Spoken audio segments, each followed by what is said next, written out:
Ano po yung layunin ng EPIRA? Makapagdulot kayo ng isang reliable, secure, and affordable rates of electricity in this country. Nangyari na po ba yung affordable rates of electricity? Ang EPIRA po ay nagawa 23 taon na nakararaan. Ngunit hanggat hindi po nyo na ibababa ang presyo ng kuryente, there will be a continuing violation of that law. Samantala mga kabayan, pakinggan naman natin itong si Kong Marcoleta na kakafile lang ng kanyang COC sa pagkasenador.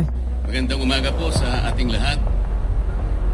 Ang paghahain ko po ng aking kandidatura sa araw na ito bilang isang independent senator ay kahayagan at katibayan ng aking malaon ng mithiin na maisulong natin ang ganap na pagkakaisa sa ating bansa. Kahit kailan, kahit saan, hindi po natin makakamit ang tunay, tapat,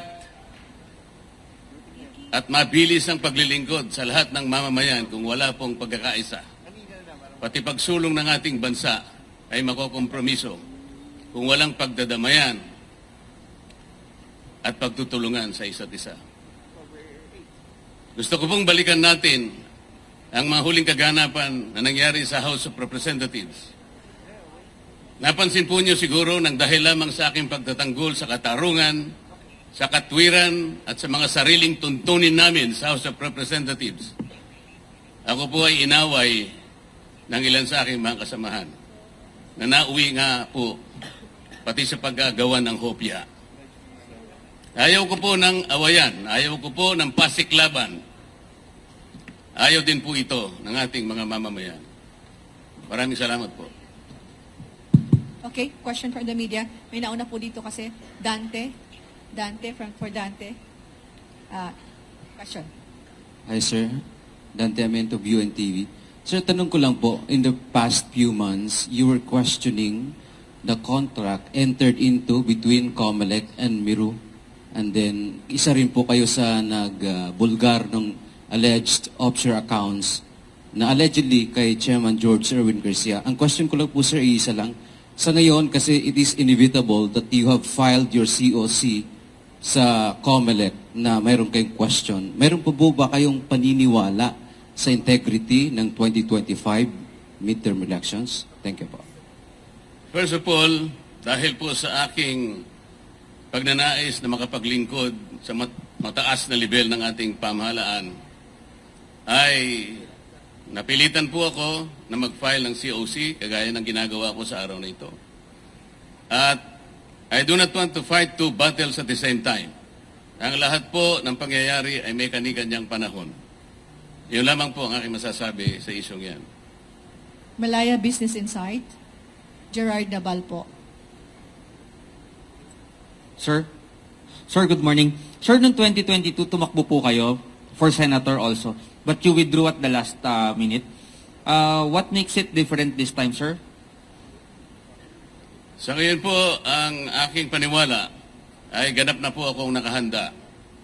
Sa dami po ng mga kababayan natin na nananawagan na sana'y makapaglingkod pa po ako sa mas mataas na level ng ating bansa, ay gusto ko pong paunlakin o paunlakan ang panawagan na yon na ngayon po ay talagang dumarami at lumalawak sa maraming panig ng ating bansa. One follow-up question po. Sir, does that mean to say na we won't expect you withdrawing anytime po? Wala na pong atrasan ito. Okay, next question is from Michael Rogas, Radyo Pilipinas. Hi sir, magandang umaga po. Michael Rogas po from Radyo Pilipinas. Yes, Mike. Sir, kumusta po yung allegation po ninyo laban po sa mga COMELEC officials? Wala po akong allegations sa mga COMELEC officials. Ang akin pong kino-question initially ay yung sistema at mga makina na maaaring gamitin sa susunod na eleksyon. Ngunit kagaya ng aking sinabi po, ay hindi po ako pwedeng lumaban ng dalawang battles at the same time. Ang gusto ko po ay makapaglingkod muna, pero nananatili po ako na ganap na pagtitiwala sa magagawa ng COMELEC upang pairalin ang isang malinis, isang tapat at credible na election sa ating bansa. Yung pong pag-asa na yon at paniniwala ay nananatili pa rin sa aking puso. So sir, yun po sana ang aking gustong i-follow up question. Kayo ho ba ay naniniwala sa kabila po ng inyo po mga allegation laban po dito po sa teknolohiya na gagamitin pa ng COMELEC? Kayo po ay nag-file ngayon ng inyong Certificate of Candidacy for Senator. Naniniwala pa rin po ba kayo sa integridad ng COMELEC sa darating na halalan? Ang pagpapile ko po ng kandidatura ay katibayan ng aking pagtitiwala sa magagawa ng COMELEC na magsagawa tayo ng isang malinis, isang tapat at mapapanaligan na eleksyon sa ating bansa. Salamat po. Ms. Mads Villar from Net25. Hi, Kong. Good morning. Good morning. Sakaling pala rin po kayo sa Senate, ano po yung mga priority bills na unang-una nyong ipafile pag upo nyo po? Thank you. Napakarami po. Ayaw ko lamang pong isa-isahin. Baka abutan po tayo ng 3 araw. Ang gusto ko lamang pong bigyan ng emphasis ay yun pong oversight function ng Kongreso. Hindi po lamang importante yung paggawa ng mga magagandang batas. Mas importante po siguro yung pagkagawa ng mga batas ay kailangan pong merong magbantay sa pagpapatupad ng mga ito. Sa karanasan ko po sa House of Representatives, napakarami po ng mga batas na pwede kong isa-isahin sa inyo. Ngunit nagkaroon po ng problema kung ang pag-uusapan ay yung pagpapatupad ng mga ito. Kaya po yung dapat na mapalakas sapagkat isa rin pong mahalaga na kaagapay ng paggagawa ng mga batas. Hindi po maganda na makagawa tayo ng napakaraming batas. Ngunit parang ilalagay lang natin sa cabinet, napakatagal po ng proseso, napakamagastos ng paggawa ng mga batas.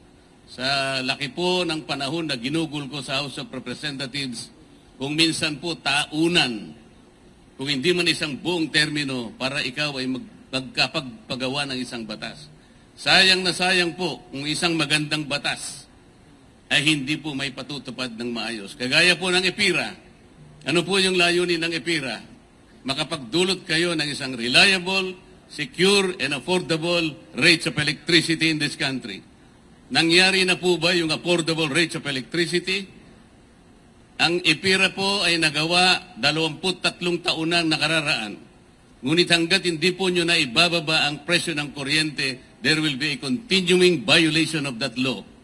Tingnan po niyo local government code. 33 taon nang nakararaan. Tingnan po ninyo ang ating mga barangay. How many barangays, up to 42,000 plus barangays in this country, how many percent are able to stand on their feet? You may not know it, but I will answer my own question. 2%. Kung 98% po ay hindi nakatatayo sa sariling how do you think that the smallest political unit of our society can contribute to the overall development of this country? Kailangan po nating tulungan. Ngunit, hindi po natutupad yung decentralization, yung autonomy yung sinasabi ng batas, sapagkat may sablay nga po ang pagpapatupad dito. Marami po akong may kukwento. Sa sakahan, ano po ang mga batas na magaganda sa sakahan? Meron pong isang batas na nagsasabi, there should be a guaranteed price for palay. Meron po ba? Wala po. Kailangan po yung mga makinarya, equipment na ginagamit sa pangsakahan, dito na po natin dapat ginagawa. Batas po yun. Hindi po nangyayari. Ang sabi po sa isang batas, there should be a dedicated area for farming. Kahit anong mangyari, huwag niyong i-convert yung mga yan. Ano nangyayari? Conversion dito, classification doon, land kahit saan nangyayari. Ang sabi pa ng isang batas, 25% of the total loanable funds of the banks, private and public, should be allotted to farmers and beneficiaries of agrarian reform. Nangyayari po ba? Hindi. Average per year is only 4%. Kaya ganito po tayo. Oversight is an equally important function of Congress that has been forgotten for years. Yun po ang isa sa tututukan natin. Salamat po.